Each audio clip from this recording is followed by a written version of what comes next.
Since World War II, a formal system of alliances has been at the center of American foreign policy. But the world has changed so much in these decades, with new threats and new opportunities, and with a dramatically different landscape in terms of the relative power of the United States and of other nations in world affairs. Looking forward, what should be the role of alliances in America's view of international relations?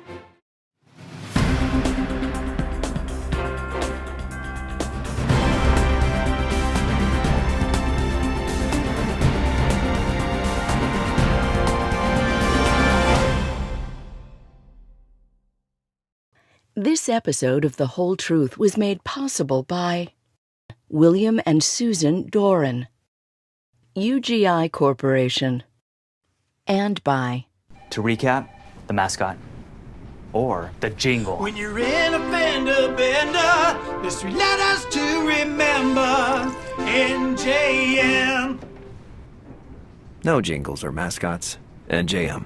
CNX Resources Corporation, Raza Bokhari, John and Patricia Walsh, the Charles Koch Institute. For hundreds of years in English-speaking courtrooms around the world, people have sworn an oath to tell not only the truth, but rather the whole truth. The oath reflects the wisdom that failing to tell all of a story can be as effective as lying if your goal is to make the facts support your point of view. In the courtroom, the search for truth also relies on advocates advancing firm, contradictory arguments and doing so with decorum. All of these apply to the court of public opinion, what John Stuart Mill called the marketplace of ideas. This series is a place in which the competing voices on the most important issues of our time are challenged and set into meaningful context so that viewers like you can decide for themselves the whole truth. George Washington warned the new America against entangling alliances with foreign nations. But by the time of Woodrow Wilson, America began to see itself as a different kind of world power from all those which had come before, a power with a unique responsibility to create a world order safe for democracy, a system of alliances between this country and blocks of others throughout the world, most importantly and enduringly, the alliance between the United States and the nations of Western Europe, NATO. The U.S. alliance relationships have varied. They have waxed and they have waned, and they have undergone multiple kinds of stresses. The idea of formal alliances, including mutual commitments for military action in the event of an attack on any member of the alliance, has been at the foundation of thought in the foreign policy establishment and among foreign policy scholars across the partisan divide in this country for many generations. In recent years, of course, this conventional wisdom on alliances has been increasingly critiqued from many sources, most notably the last president of the United States. With all the ways in which the world has changed, what should be the future of the role of alliances in U.S. foreign policy? Here with us today are Corey Shockey, Director of Foreign and Defense Policy Studies at the American Enterprise Institute, Stephen Walt, Professor of International Affairs at Harvard, and Rajan Menon, Chairman of the Political Science Department at City College of New York. Thanks to everyone for joining us. Our topic today is the role of alliances in American foreign policy. This is a short-range and a long-range topic. It seems a topic for discussion. It seems to me the role of alliances is something that has, at least as someone who has been in the field marginally, I was at Foreign Policy Research Institute for a number of years. So this is really changing. I would like to start by asking our distinguished panel to take inventory. What kinds of alliances or connections does the United States have out there? We have military relationships with countries, we have special relationships with countries, we have trading relationships with countries, and we have alliances. We're talking about alliances, so how many of those relationships would you say rise to the dignity of an alliance? Steve, what would you say about that? If you want to take a really strict definition and describe an alliance as a sort of formal agreement for mutual defense, then the number's not that great, but it's still not trivial. That would include NATO, most obviously, 30-some members. That would include our bilateral relations with countries like Japan, South Korea, Australia, New Zealand, etc. where there really is a sort of congressionally ratified formal treaty committing us to mutual defense in various ways. And some of those relationships, the details may vary. You could then step back from that a little bit and talk about other countries with which we have close security ties, Israel, Saudi Arabia, Egypt as well, perhaps some of the countries within the Western Hemisphere where the relationship is still pretty extensive. There's an expectation of American support in a variety of circumstances, but there isn't necessarily a formal treaty. You could step back one more step and talk about what you were called coalitions of the willing, situations where we're working together with a number of other countries. That was true when we invaded Iraq in 2003. That was true in Afghanistan as well. But there isn't necessarily a formal treaty relationship. And you'd think of it as almost more of a marriage of convenience to accomplish a particular task. That's kind of how I would break it down. And then there's a whole series of other arrangements of security cooperation where we provide military training, counterterrorism advice, sometimes intelligence sharing of various sorts, again, without a formal commitment to send Americans necessarily to defend a particular country. We have these relationships everywhere, seemingly, but there are places where we are perhaps dissolving our ties, or areas where the United States has never really ventured. If you roll up everything that Steve said and take the various degrees of commitment from formal to informal, we have a great deal of military commitments across the world and a great deal of military infrastructure across the world.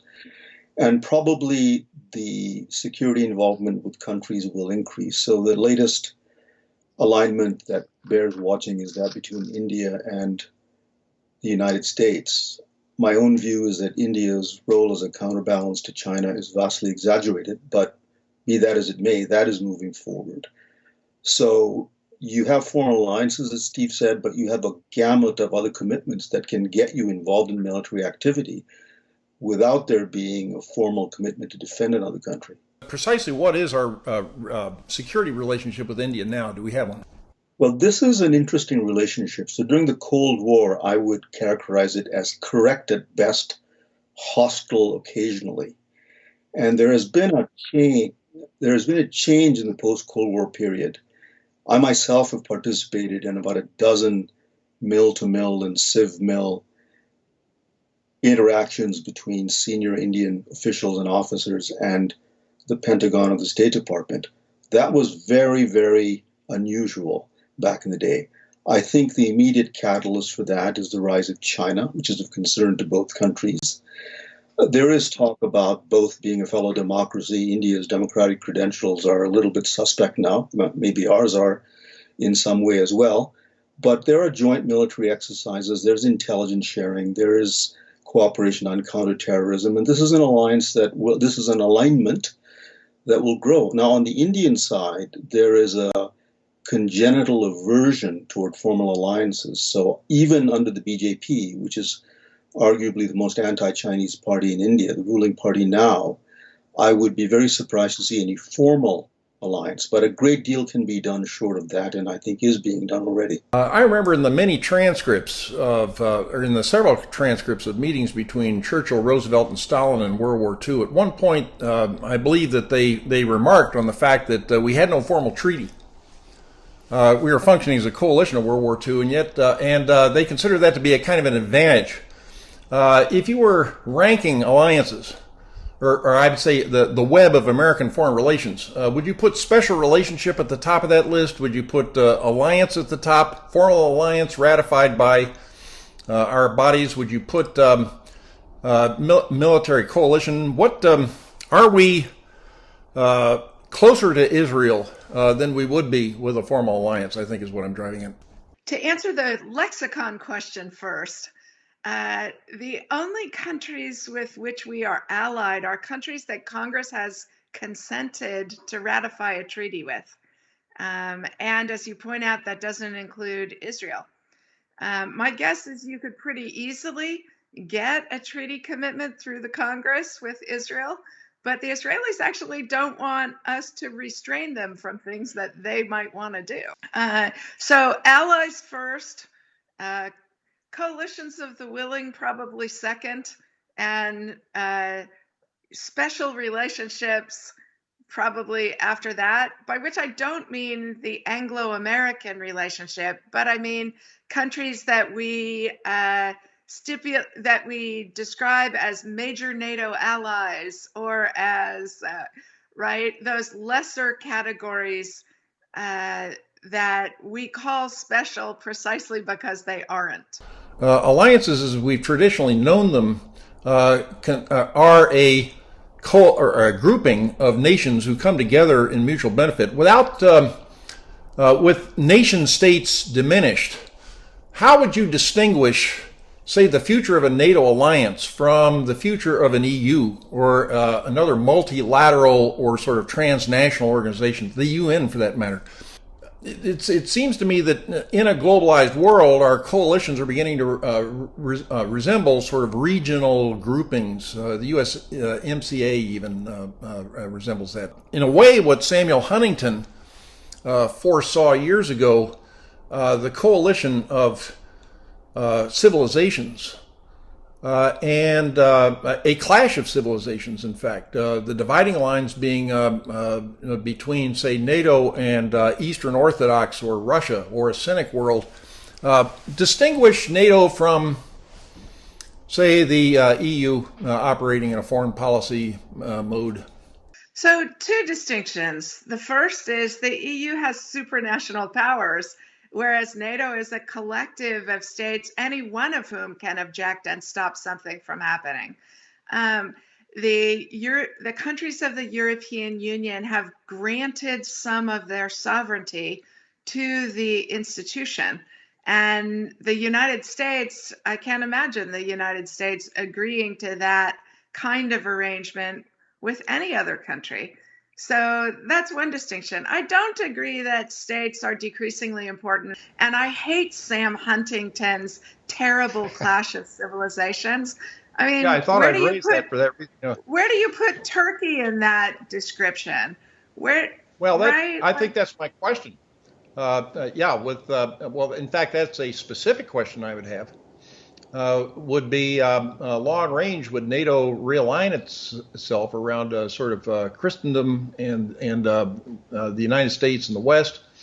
No, because the United States wouldn't agree that Christendom is the right way to organize any of these groupings. That's not even who we are, much less who the collective is. So it's a terrible, subtly racist framing of national interest that Huntington put out there. It's the way it has been framed. I'm not arguing in favor of it, but so what you're saying... No, I know you're not, but Huntington did, and it's nonsense, and we shouldn't give it traction. Give it traction. I hope Corey will get off the fence about that. Yeah, that's what you really think.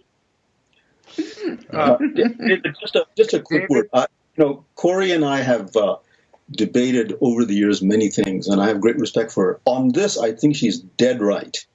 That this is a we finally found a subject of profound agreement between us. I told Corey, all you have to do is wait. I think it's a terrible idea. I think it was an intriguing question that he raised. But let's take one example. If you look at India, South Korea, and China, arguably they share more civilizationally and culturally than they do with the West. But of course, India and China now are daggers drawn. China and Japan historically have had all manner of problems. And I come back to the fundamental point that has been made about Huntington's provocative, albeit simplistic thesis that states will reign in the international system when it comes to security issues, not civilizations. But I want to weigh in here too, if you don't mind, David. First of all, think I would question the premise that globalization has led to the weakening of the nation state. I think if you look around the world everywhere, nationalism is, if anything, resurgent. You see it in China, you see it in the British decision with Brexit, you see in what's happening in Poland and Hungary, you see it here, I think, even in the United States as well. So the nation state's not going anywhere. What globalization has done in a number of ways is it creates some interesting tensions between a country's nation states' economic interests and their security interests. And where you see it, I think, most profoundly is, in fact, in Asia now, where there are lots of Asian countries who have very important economic ties to China, as the Chinese economy has grown, while at the same time they are concerned about what China's long-term intentions might be in terms of politics. And so they would like to have security arrangements with the United States. They might want to have more security dealings with each other, either through ASEAN, through what's been called the so-called Quad, which combines the United States, Australia, India, and Japan. But they don't want to lose the economic ties that they have with China.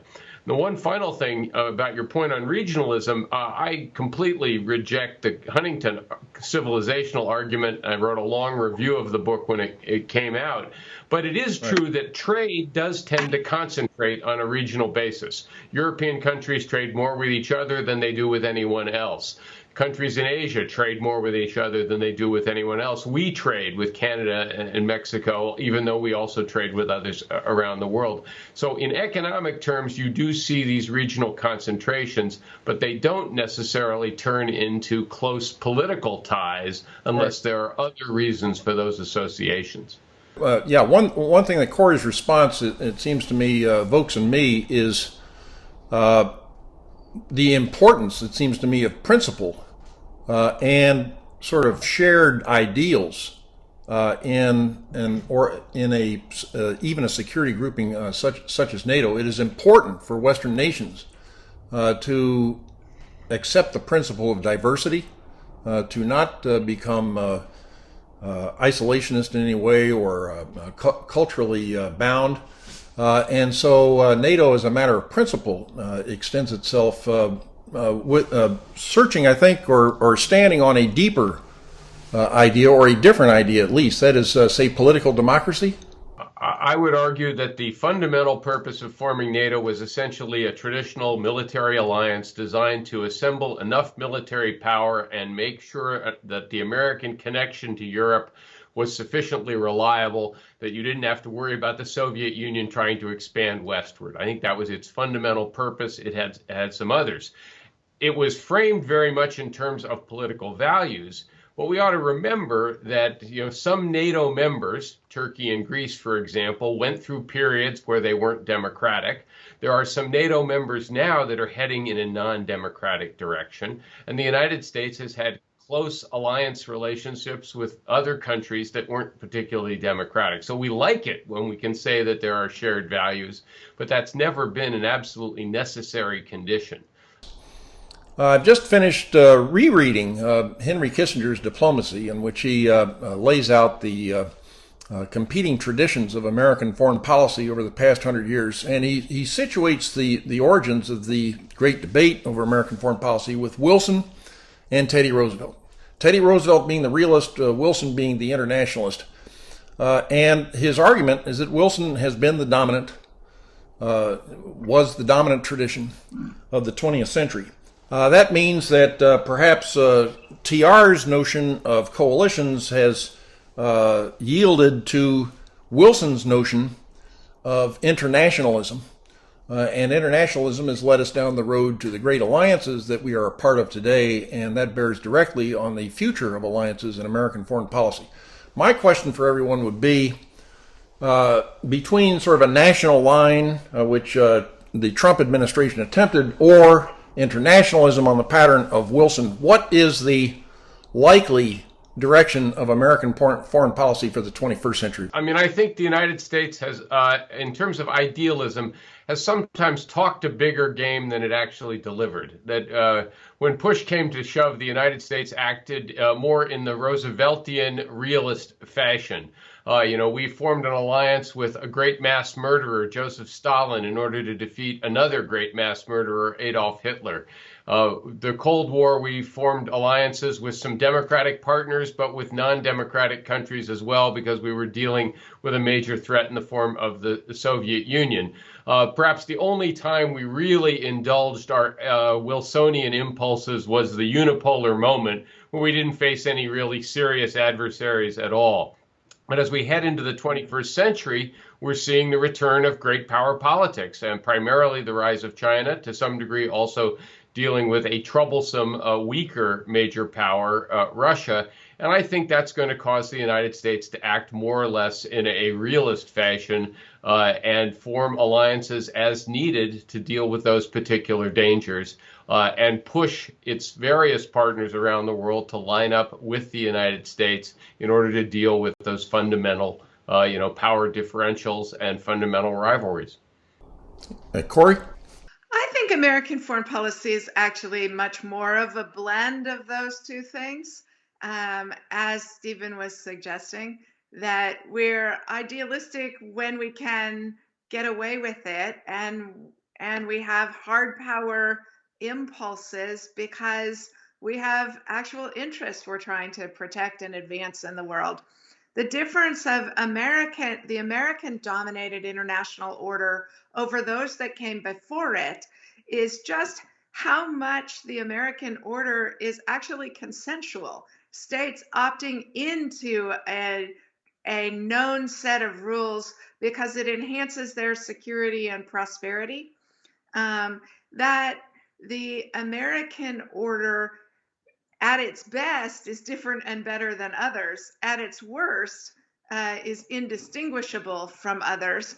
But the fact that we don't have to always enforce what we want done in the world makes it much cheaper to sustain and much more beneficial to the US and to other countries.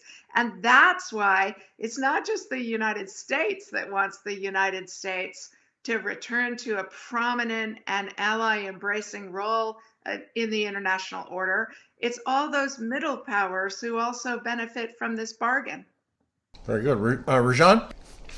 I largely agree with much of what Corey and Steve have said, even though they've said slightly different things. I think our existing alliances are not about to atrophy, let alone collapse. But I think what partners are asked to do within those alliances will change because of increasing constraints on the U.S. domestically, and because they have much more capability to do more in behalf of their own defense. Take the parlous state of the German military, for example. There is no excuse for a country that is that wealthy to have so shoddy a military when it's shown recently with its Type 212A submarine that it has the capability to produce first-class hardware. How long can Japan continue to spend 0.9% on its defense when it's the third largest economy in the world? So there is some recalibration that's required. That's point one. Point two, to maintain some of our commitments, be it to Taiwan, a kind of unspoken commitment, be it to South Korea and Japan, a spoken and written down commitment, it's going to be a much tougher road to hoe because of the nature of Chinese power.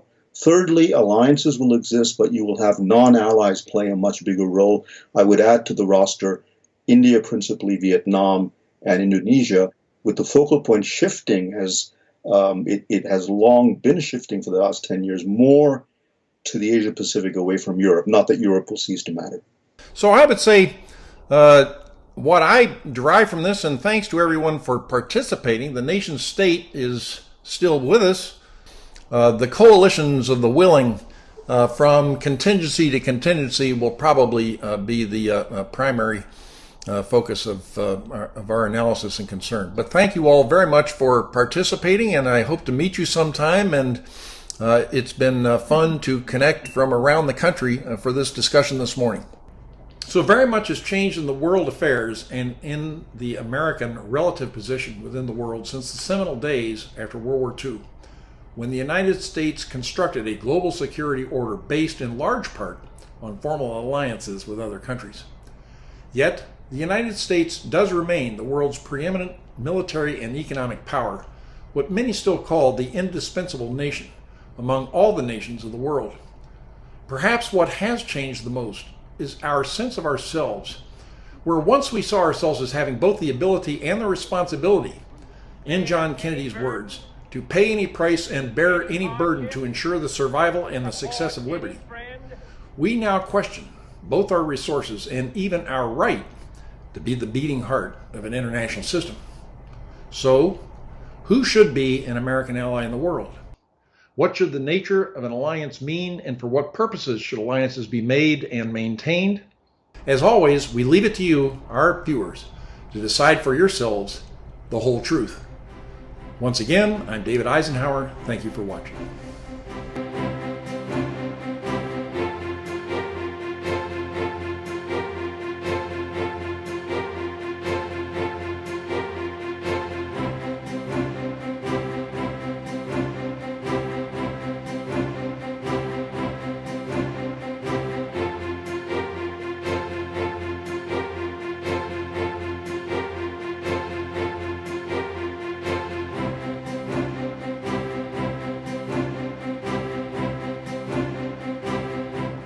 This episode of The Whole Truth was made possible by William and Susan Doran, UGI Corporation, and by...